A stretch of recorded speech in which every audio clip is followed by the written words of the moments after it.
एक बार एक किसान हर कभी आने वाली आंधी तूफान ओलावृष्टि तेज धूप इत्यादि से परेशान हो गया, क्योंकि कभी कभी फसल ज़्यादा खराब हो जाती थी। इसलिए वह परेशान होकर ईश्वर से शिकायत करने लगा। किसान बोला, आप ईश्वर तो हैं, लेकिन फसल को कब क्या चाहिए इसकी जानकारी नहीं।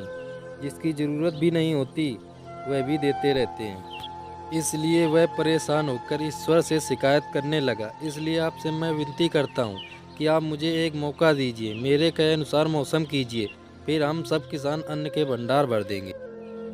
ईश्वर मुस्कुराए और बोले, ठीक है, आज से तुम्हारे अनुसार मौसम रखूंगा।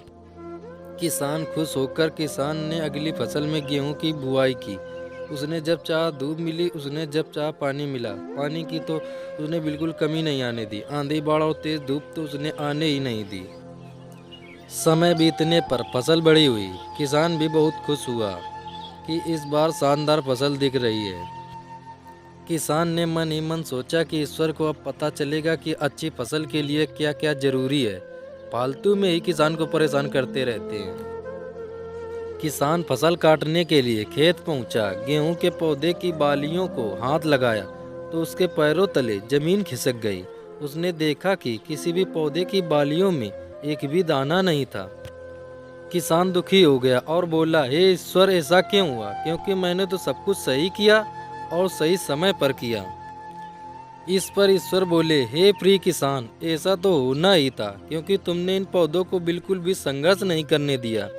इन्हें ना तो तेज धूप में तपने दिया, ना ही आंधी का सामना करने दिया। इन्हें किसी भी प्रकार की चुनौतियों का सामना नहीं करने दिया। इसलिए बाहर से भले ही अच्छे दिख रहे हों, लेकिन ये अंदर से बिल्कुल खोखले हैं। इनके अंदर कुछ भी दाने नहीं। पौधे जब विभिन्न चुनौतियों का सामना करते हैं तो उनमें ऊर्जा पैदा होती।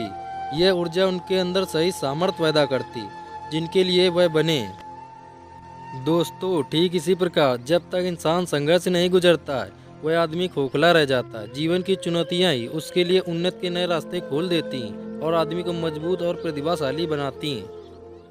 इसलिए आपके भी जीवन में मुसीबतें या चुनौतियां आएं तो घबराना मत। ये आपको भी कहने के लिए नहीं, निखारने के लिए आई हैं। दोस्तों, अगर ये कहानी आपको अच्छी लगी हो तो लाइक कीजिए, शेयर कीजिए और हमारे चैनल को सब्सक्राइब कीजिए। धन्यवाद।